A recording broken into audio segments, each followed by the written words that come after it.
Now, you just raised your hand. What's your name? Bobby Knight. Are you here? Are you here to speak today? Okay, we'll let you come on. We'll let you go next, since you are a male certificated teacher, but middle school teacher. Sounds like a sounds like a great. That's just makes for a great segue. It works out very well.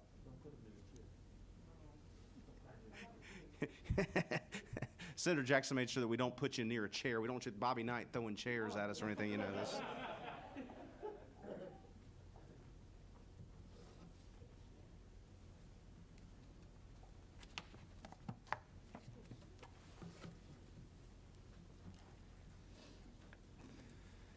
And we'll try to get that up, but I'll let you go ahead and start with your presentation as we try to get that in there and going. All right, great afternoon, the Senate of Education Committee members, guests, and fellow education members. I am Bobby Knighton, an 8th grade social studies teacher hailing out of Griffin-Spalding County School System. And I'd like to thank Board Member Centel Brown for the warm invitation to come speak to you all about male teacher retention rates, as well as diversifying career pathway options with our secondary students. There's a quote, you would be able to read it but I'll just read it from my notes. As quoted on healthychildren.org, today's teenagers have more impressive college applications than a decade ago. On paper, they look almost too good to be true. Dream candidates for any college, socially committed and brilliant, widely experienced in summer jobs, internships, and community service projects. This is because of the emerging presence of diverse career pathway options we are seeing across our secondary schools here in Georgia. Generation Z is known as the most creative, innovative,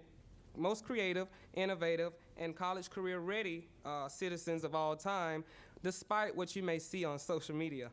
Like Senator Brass mentioned earlier about the German model, and Senator Brown mentioned about the CAT program. Is it CAT or CAD?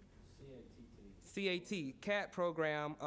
And Senator Parent mentioned about the Swiss model.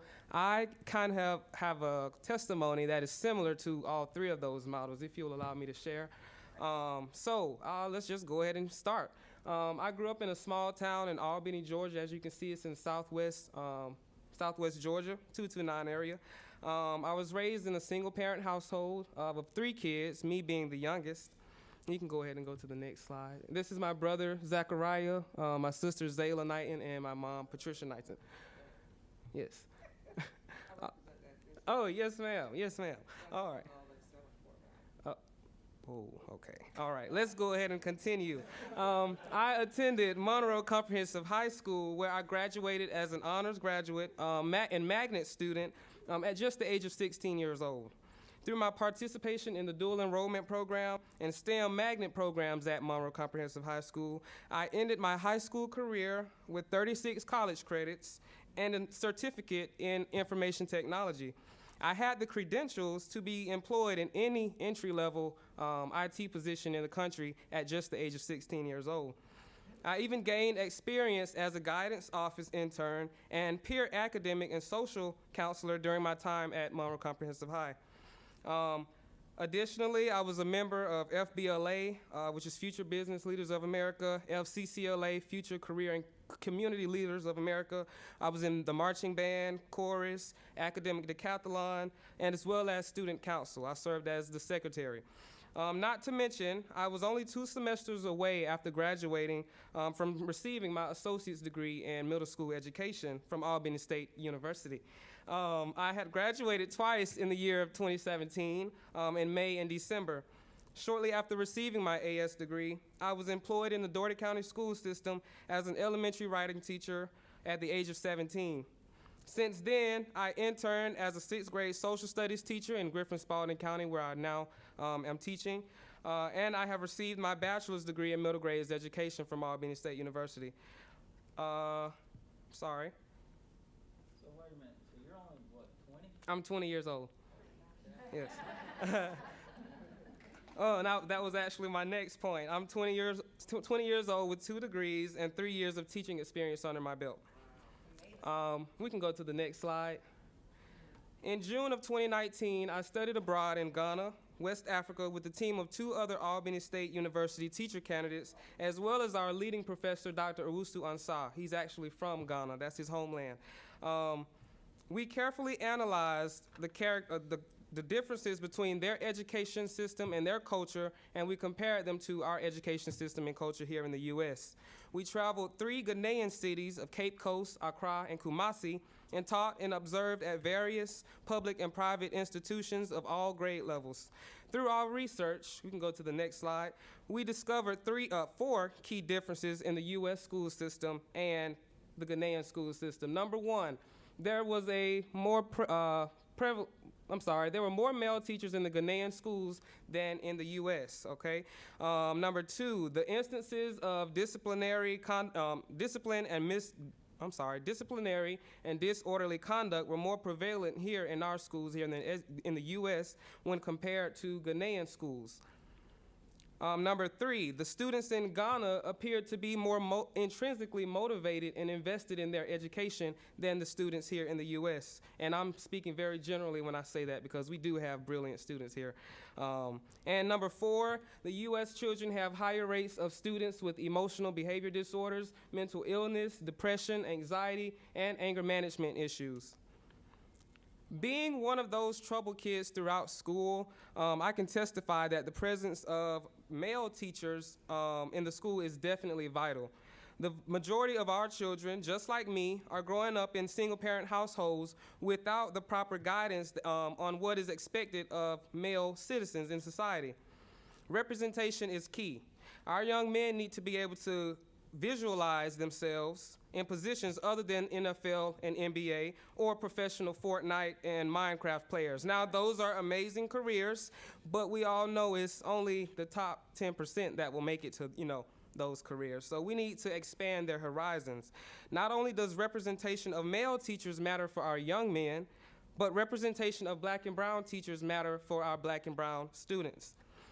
In a 2017 survey of student populations in the public schools, as you can see on the screen, data shows that 24.1 million students are white, 7.7 million students are black, and 13.6 million students are Hispanic. And you can also see the other categories as well.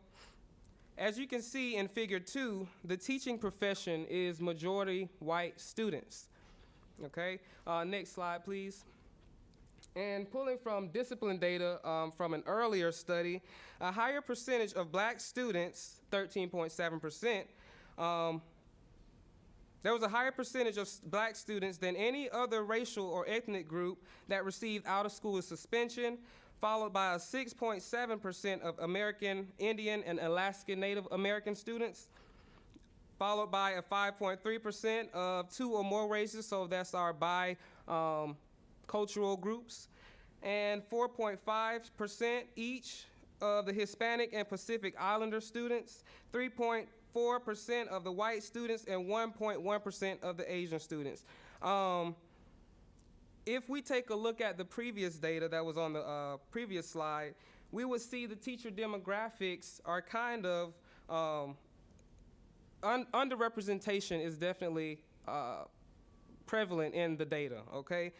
Did you know that black males, I think Mr. Centel Brown said this earlier, we make up only 2% of the education population. And as we can see, our students are hurting from that. I was not always this driven. I was not always this, this whatever I am appearing to be.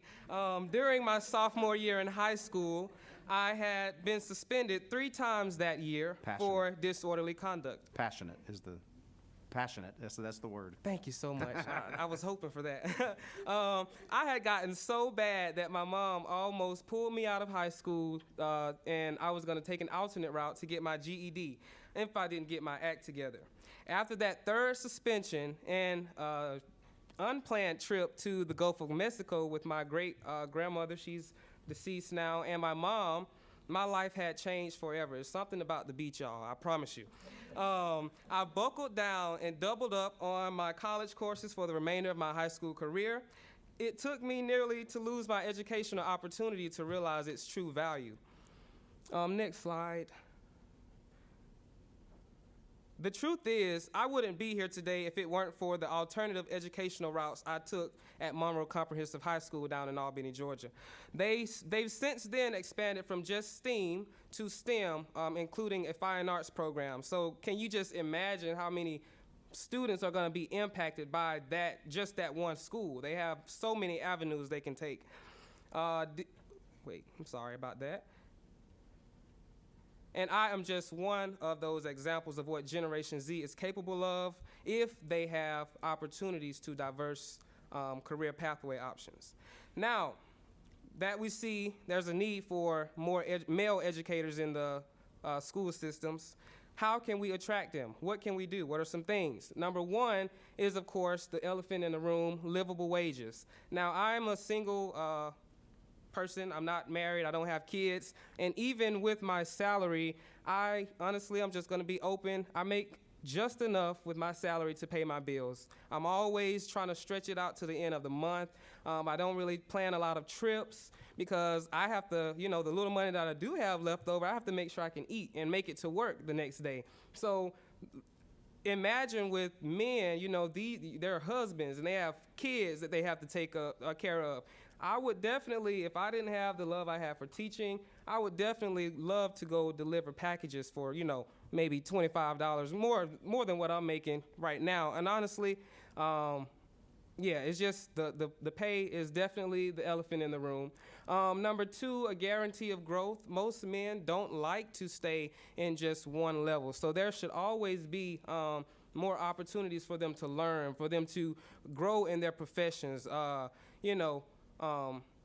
We just don't like to be stagnant. We're always looking for that next move. And number three, there should be more safe spaces for the 2% of black male educators that are in the profession, and not just black males of all different colors, because we are the minority in this profession. But there needs to be more safe spaces for us to come and, vent about the mountain loads of paperwork that we have to do, or the mountain loads of documents that we have to submit before we can even get to the fun part, which is teaching and learning and connecting with the students. We have, I remember, I'm not sure who said it, but we spend about 70% of our time preparing to teach, and that other 30% we're actually in the classrooms teaching. So we do have a lot on our plates. And last but not least, one of my fellow educators mentioned this earlier, we need adequate mentorship and guidance. I came in through the internship program at Griffin-Spalding County, and I just want to say I had the most amazing support there. I had my mentor, I had Dr. Taylor, she was the director of the program, I had my principal. So me coming in under that program, I had support, but I'm also seeing a difference in other teachers that are coming in that are just maybe fresh out of college. They don't have the support that I had my first year of teaching. So that's definitely the last thing that I can think of that we can do to increase male retention teacher rates. And in closing, next slide, please.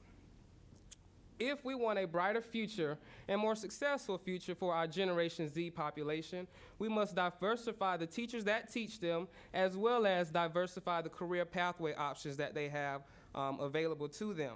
Thank you for listening. You can go to the next slide. And I am finished with this presentation. Thank y'all. Awesome. Thank you. There are no questions. Thank you very much for being here. I'm going to have to talk to my 15-year-old daughter and ask her why she's only a 10th grader. Thank y'all for having me.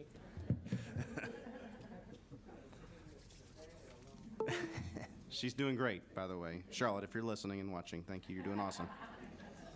All right, is Derek Mosley here?